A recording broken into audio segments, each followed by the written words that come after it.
continuar con la virtud de la templanza. Habíamos visto dos artículos, si no me equivoco. Sí.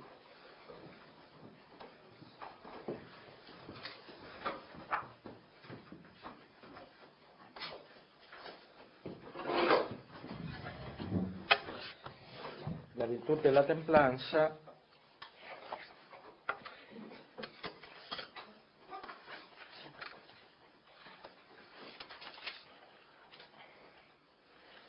se refiere a las concupiscencias o deleites, explica el artículo 3. Solamente respecto de las concupiscencias o deleites, es decir, respecto de los gozos de las potencias de la parte sensitiva del hombre.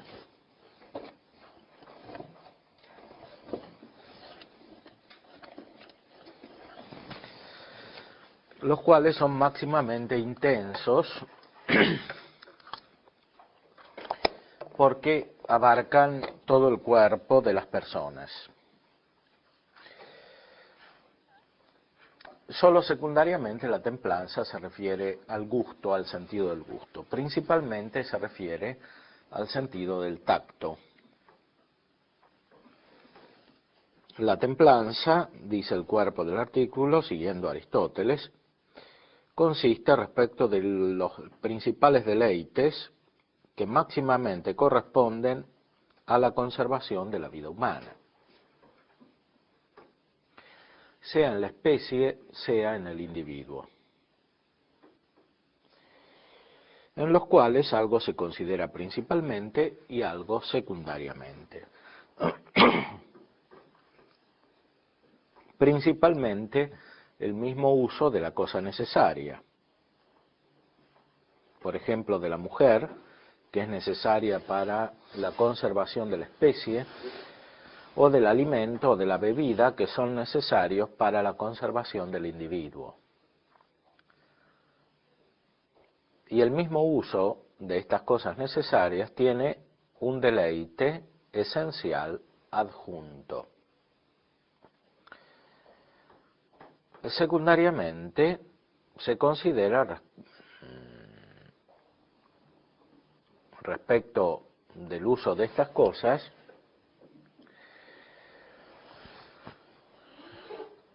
lo que hace que este uso sea más deleitable, como la belleza o el adorno de la mujer y el sabor deleitable en la comida o también el olor. Y por eso principalmente la templanza es respecto de los deleites del tacto, que sigue por sí mismo al uso de las cosas necesarias, de las cuales todo el uso está en el tocar. Respecto de los deleites del gusto, del olfato o de la vista, hay templanza e intemperancia o falta de templanza secundariamente. En cuanto estas cualidades sensibles de estos sentidos confieren al deleite del uso de las cosas necesarias que pertenece al tacto. Ahora, como el gusto es más cercano al tacto que los otros sentidos, por eso la templanza se refiere más al gusto que a los otros sentidos. Sí. Aquí es lo que le da la primacía de toda la doctrina de los sentidos de Santo Tomás. Él cuando habla sobre los sentidos, él da la primacía al tacto, diciendo que Claro. en cierto sentido es el Abarca más todo. abierto a todos, ¿no? Sí. Más que incluso que la vista. Sí, porque es un sentido más básico que los otros. En cierta manera, los otros sentidos se desarrollan a partir del tacto, porque el tacto abarca todo el cuerpo y los otros abarcan un órgano determinado que está en la cabeza. Entonces de ahí es donde le viene la primacía, en ese sentido, ¿no? O sea, en cuanto primordialmente es por eso que la templanza se refiere al sentido del tacto. La templanza se refiere principalmente al sentido del tacto, porque en el tacto es donde están los máximos deleites. Porque lo propio de esta virtud es moderar los deleites, según la razón. Pero en la vista también hay deleite, ¿no? En la vista también hay deleite, pero es un deleite más cercano a la razón. En cambio, el deleite del tacto es más propiamente sensible y es más intenso. Por eso la razón modera principalmente, según esta virtud de la templanza, el deleite del tacto. Como veremos enseguida, moderar no quiere decir suprimir, sino ordenar según la razón.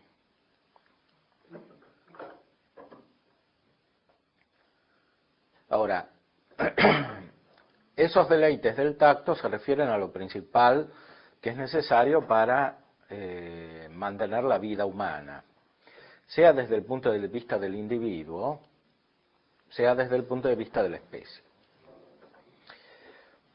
El deleite que se refiere a la conservación de la especie es superior al que se refiere a la conservación del individuo, porque los deleites del tacto en el campo sexual son más intensos. Y por eso la templanza principalmente se refiere a esto. Pero también se refiere a los deleites del tacto en la comida o en la bebida, porque en el comer y beber hay algo que se refiere al tacto y algo que se refiere al gusto. Ahora bien, el mismo sentido del gusto es cercano al del tacto. Desde el punto de vista secundario, la templanza se refiere también a otros deleites, por ejemplo, de la vista, o del olfato, o del gusto. Bueno, el cerebro tiene la función de regular desde el punto de vista físico los movimientos o los actos de las potencias en cuanto tienen órgano corporal. La sensibilidad, podría hablar de... Radica en los sentidos son complejos, tienen un órgano externo y tienen un órgano interno, podríamos decir. Por eso si se daña el cerebro puede inhabilitarse el uso de algunos sentidos. Sí, yo le digo porque yo duré... ¿Por qué qué? Yo duré 4 días sin sentidos. Sin moverme, Claro. No sabía cómo decirlo. No podías usar los sentidos. No, quieto. Es que en una moto me accidenté de varios días. No podías percibir nada. Nomás Bueno. Veía y escuchaba. Ah. Sí. Pero comías. Sí, perfecto. Bueno, ahí está. Hay una diferencia entre el sentido del tacto y el sentido del gusto, porque es más necesario el sentido del tacto para comer que el sentido del gusto. Porque si no hay sentido del tacto, es prácticamente imposible comer. Salvo que a uno le introduzcan los alimentos con una sonda, ¿no? Pero eso es otra cosa. No es comer, es ser alimentado pasivamente.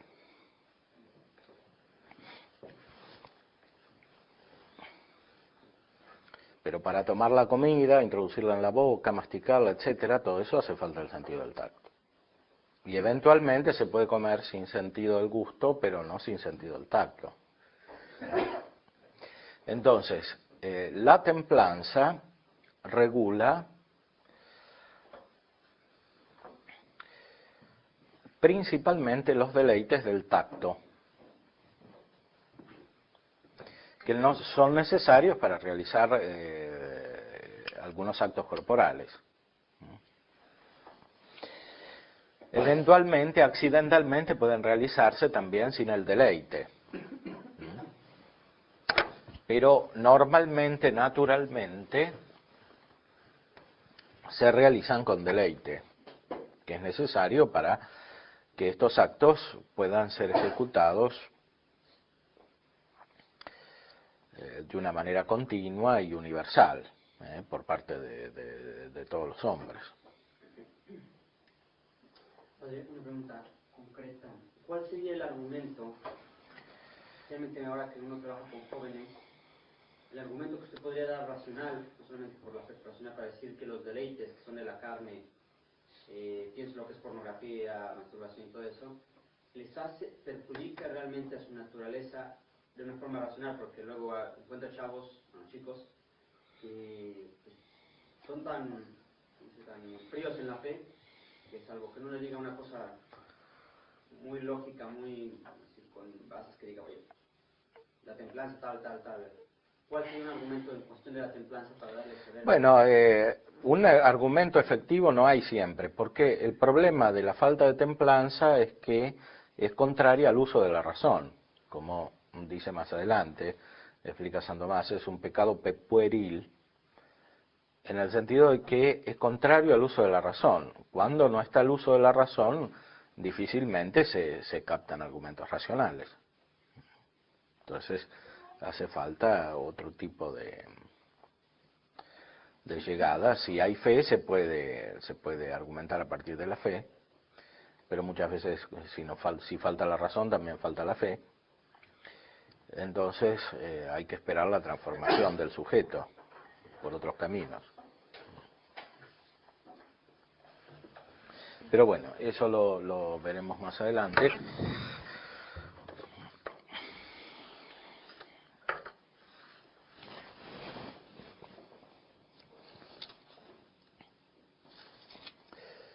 La regla de la templanza hay que tomarla según la necesidad de la vida presente. La razón conoce qué es lo necesario para obrar desde el punto de vista de la vida sensitiva.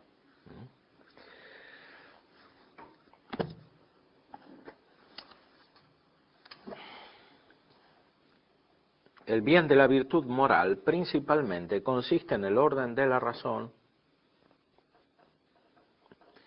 pues el bien del hombre es ser según la razón, como dice Dionisio en el 4º capítulo del libro de los nombres de Dios.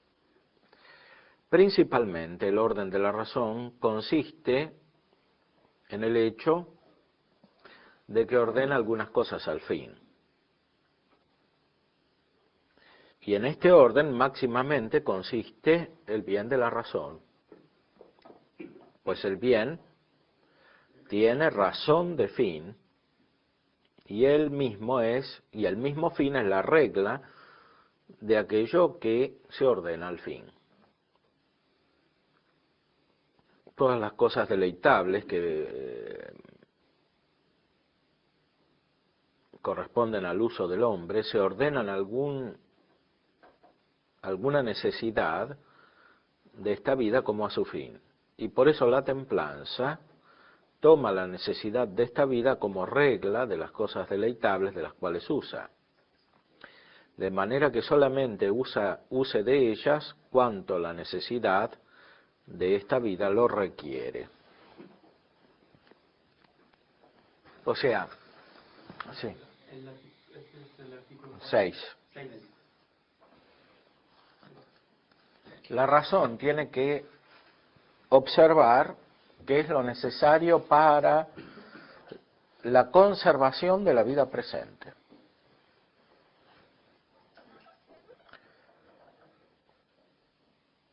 Para la conservación de la vida presente es necesario comer moderadamente, beber moderadamente según la razón, y también usar la facultad generativa moderadamente según la razón. Que no significa no usarla, sino usarla según la razón,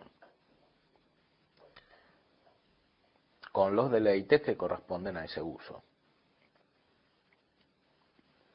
y que son necesarios para el mismo. Ahora, la conservación de la especie humana es un fin que ordena ciertas acciones Ahora, este fin se ordena a su vez al fin último, que es la beatitud.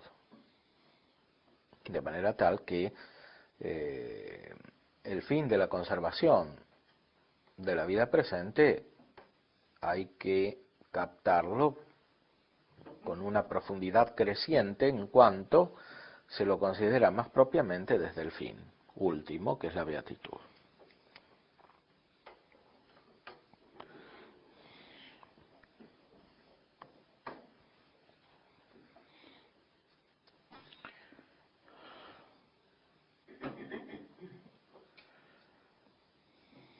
Por eso dice la respuesta a la segunda objeción del artículo 6, que la necesidad de la vida humana se puede considerar doblemente, de un modo según que se dice que es necesario aquello sin el cual la cosa de ninguna manera puede ser, como el alimento es necesario para el animal.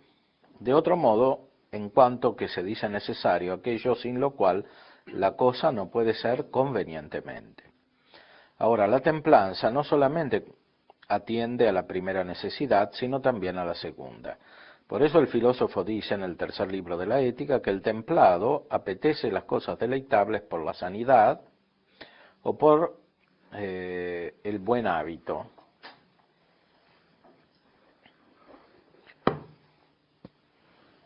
Otras cosas que no son necesarias para esto se pueden considerar doblemente. Algunas son impedimentos de la sanidad o del buen hábito, y de estas no usa de ningún modo el que es templado.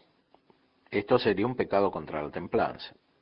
Pero hay algunas cosas que no son impedimentos en esto, y de estas usa moderadamente, según el lugar y el tiempo, y la conveniencia de aquellos con los cuales convive. Y por eso también ahí el filósofo dice que el templado apetece otras cosas deleitables, que no son necesarias para la sanidad o para el buen hábito,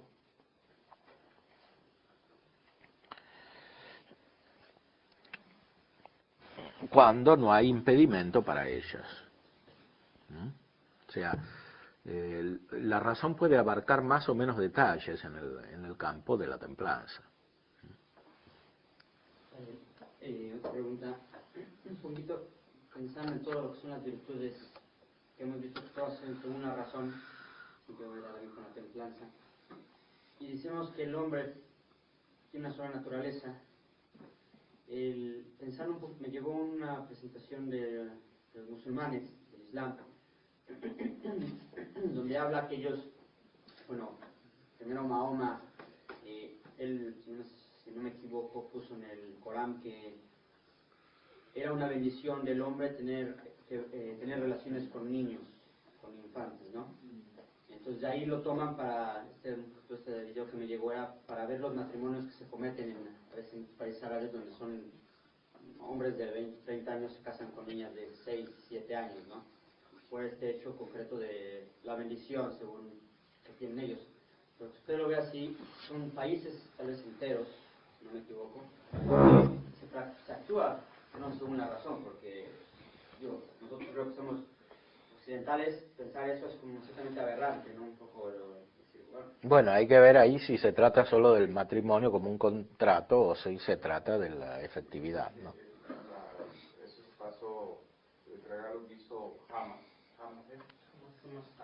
sí, a los que se mantuvieron firmes en la lucha, fue regalarle niñas para el matrimonio.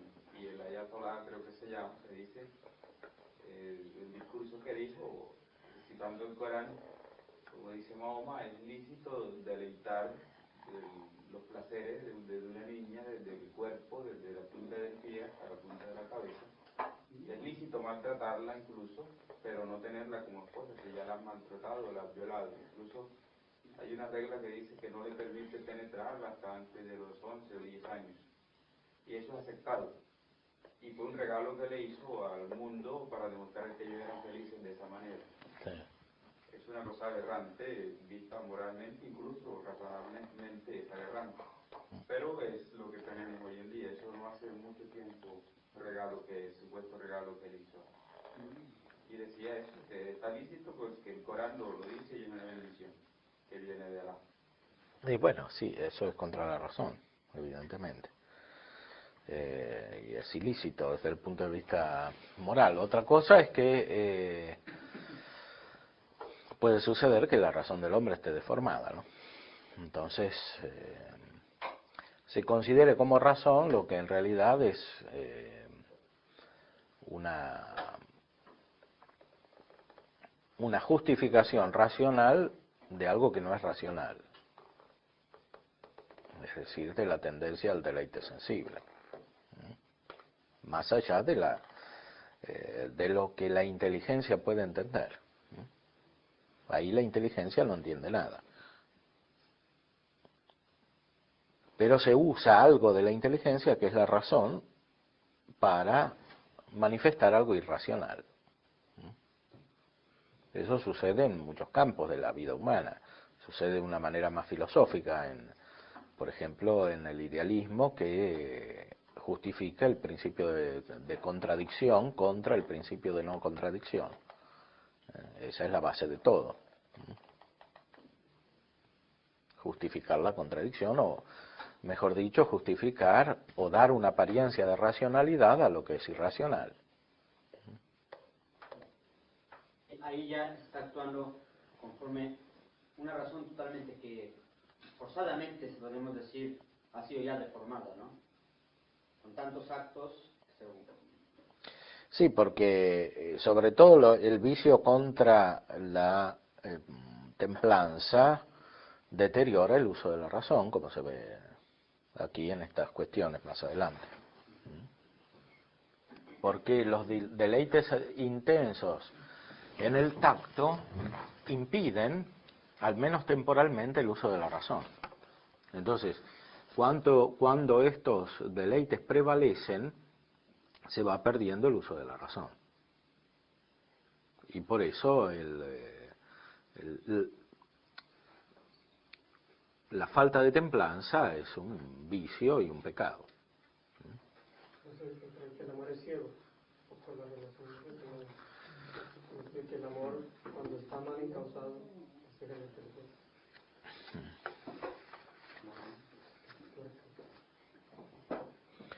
Ahora, racionalmente no hay que suprimir los deleites del tacto, sino que hay que ordenarlos o usarlos moderadamente. Y no solo los del tacto, sino también los de los otros sentidos, según la conveniencia de la vida social, según las costumbres, etcétera. Aunque esas conveniencias, para que haya templanza, no pueden ser contrarias a la razón. O esas costumbres no pueden ser contrarias a la razón. Padre, cuando una persona nace en estos medios, dentro de costumbres, donde está la razón deformada, ¿no? En las tribus, allí muchas veces la evangelización, pues llegar uno con estos que genera unas crisis muy difíciles. Bueno, es que la inteligencia humana naturalmente está abierta a la verdad, porque es una facultad que se ordena a la verdad. Entonces, en cualquier ambiente es posible manifestar la verdad, enseñar la verdad. La dificultad no es tanto por el lado de la razón, cuanto por el lado de los apetitos y de sus pasiones,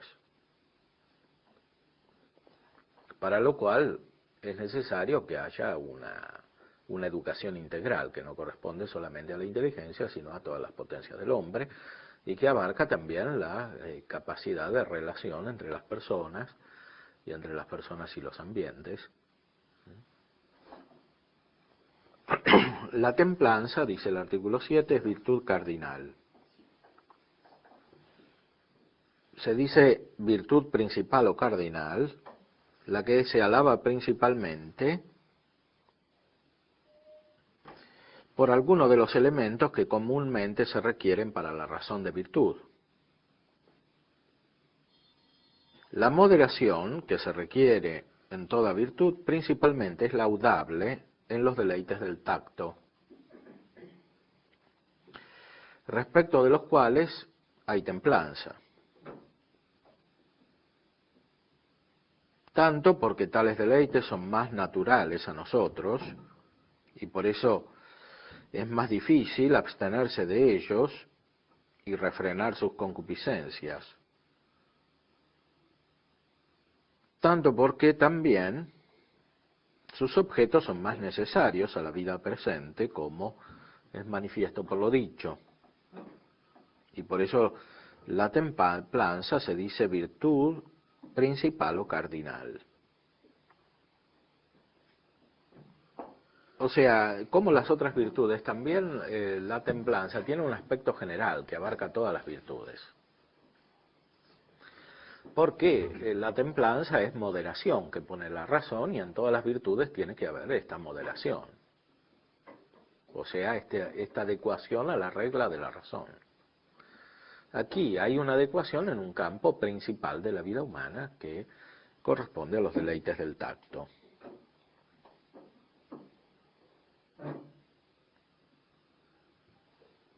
¿Es la templanza la virtud más elevada?, se pregunta el artículo 8.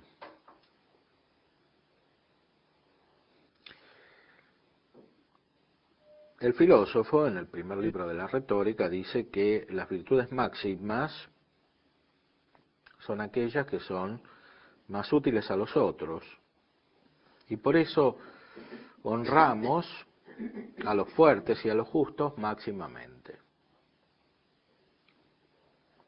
Hay que decir que, como explica el filósofo en el primer libro de la Ética, el bien de la multitud es más divino que el bien de uno.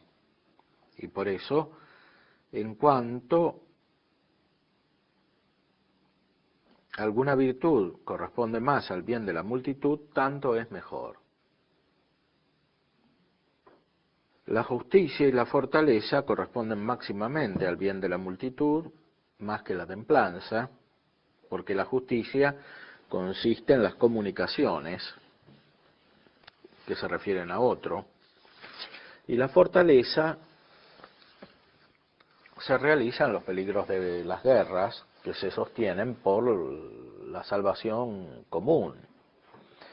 Ahora, la templanza modera solo las concupiscencias y los deleites de las cosas que corresponden al mismo hombre. Por eso es manifiesto que la justicia y la fortaleza son virtudes más excelentes que la templanza, respecto de las cuales la prudencia y las virtudes teológicas son principales. La prudencia y las virtudes teológicas son principales.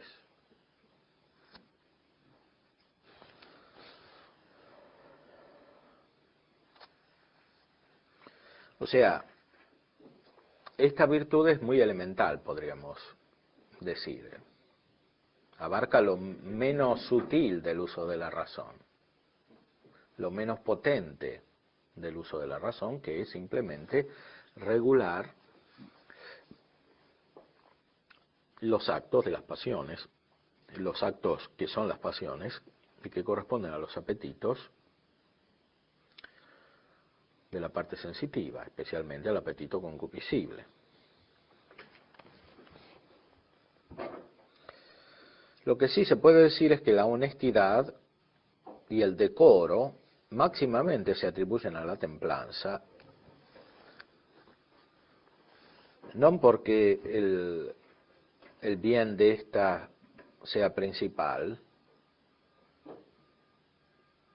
sino por la fealdad del mal contrario, del cual retrae, en cuanto modera los deleites que son comunes a nosotros y a los brutos, a los animales. Entonces, la persona que no es templada se acerca al mundo animal,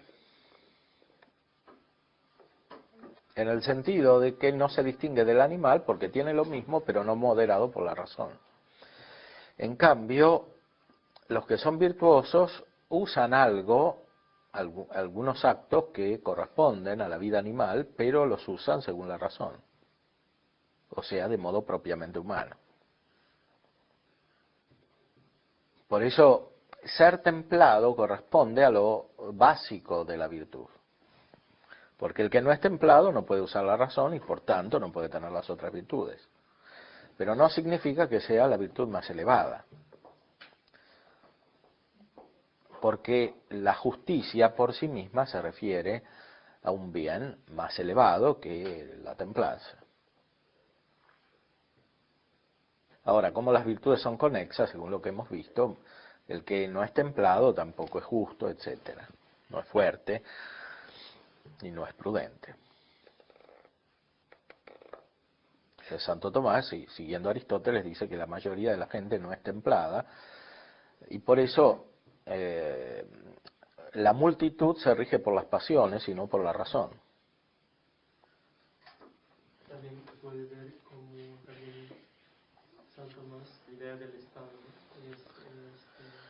Poder que la mayoría de las personas viven con las cosas básicas, ¿no? Para comer, una autoridad que le guíe al fin último, ¿no? También autoridad política que también favorece el bien común. Exactamente, porque el bien común es un bien racional, es un bien de la vida humana, en cuanto el hombre tiene razón. Y no solamente un bien que corresponde al individuo, sino a todas las personas en su relación recíproca. Por eso la búsqueda del bien común corresponde a un acto principal de la vida humana, es decir, a un acto de la virtud de la justicia, que es la principal de las virtudes morales que radican en los apetitos.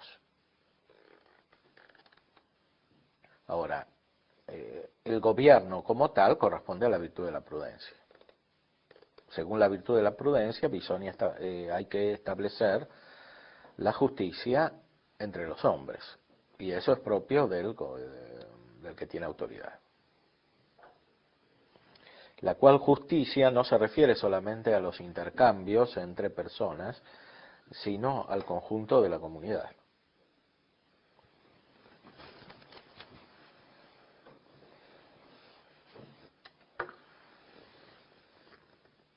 Para entender bien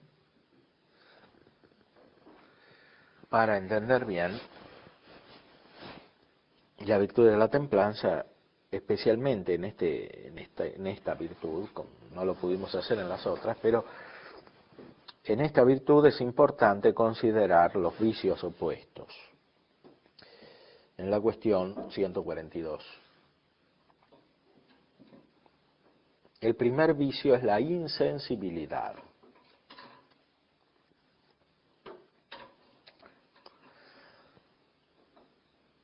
O sea, no sentir ningún deleite en la parte sensitiva. Eso es contrario también a la virtud de la templanza.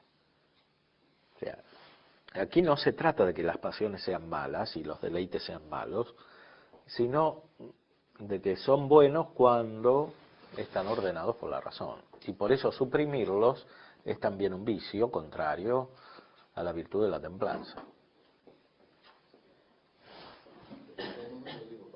¿Cómo? Cuestión 142, artículo 1.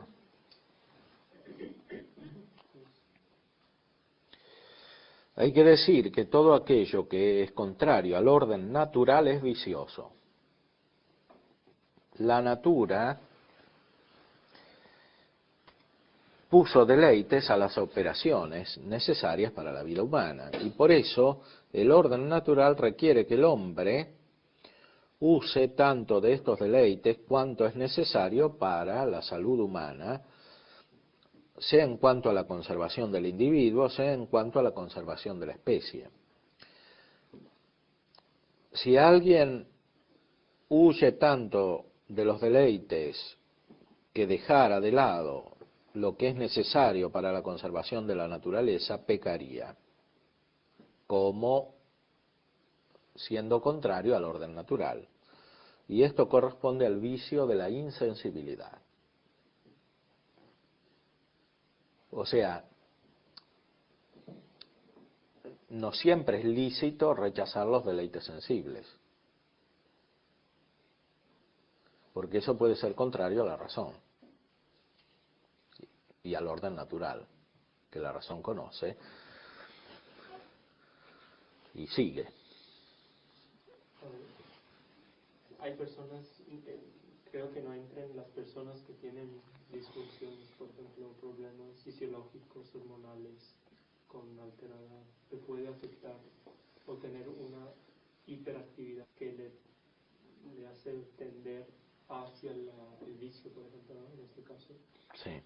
Santo Tomás se refiere más bien a un estado normal, ¿no? Porque si nosotros, con personas, casos patológicos, vamos en el sentido modulando su sistema hormonal para llevarle a una normalidad, estaría bien, ¿no? Sí, claro. En ese sentido no sería contra naturaleza, sería Según la llevarle al naturaleza. estado más Natural, más claro. natural, ¿no? Y dándole la posibilidad de ejercer su razón, ¿no? Sí, porque eso es necesario para la virtud. O sea, la virtud no se realiza perfectamente si no es posible realizar las operaciones que corresponden a la parte sensitiva del hombre. Pero del otro lado sería ilícito, por ejemplo, algunas propuestas de esterilización, por ejemplo, de criminales que se supone tiende a la violencia sexual, por ejemplo. Sí, Sería eso también es ilícito. contrario al orden de la naturaleza. Esto sería en contra de la naturaleza misma de esta persona. Sí. Yo por otra parte, como ya que está diciendo el hermano, ciertamente hay unas personas que están con este tipo de enfermedad, pero también nosotros no, la iglesia, Sí. tantos hombres, ahora que estamos leyendo el cura de Ars, su libro, que realmente muchas veces se negaba hasta las cosas más listas, 3 patatas, y no recuerdo qué otra cosa que cenaba, y comía y dormía poco, y ciertamente estaba actuando contra su naturaleza, ¿no? Por otra parte, yo sé que está el campo divino, que Dios lo permite, pero por otra parte dice, hay muchas personas que ustedes después dicen, es un eremita, se dice, ¿no? Una persona abnegada, ¿no? Porque todos los sentidos, una secta, no es eso, una secta, y dice, pero es virtuoso, pero también ahorita como estamos viendo también podría decir, no, pero es un... Bueno, es que los santos no lo hacían por un instinto divino que incluía una racionalidad. Entonces,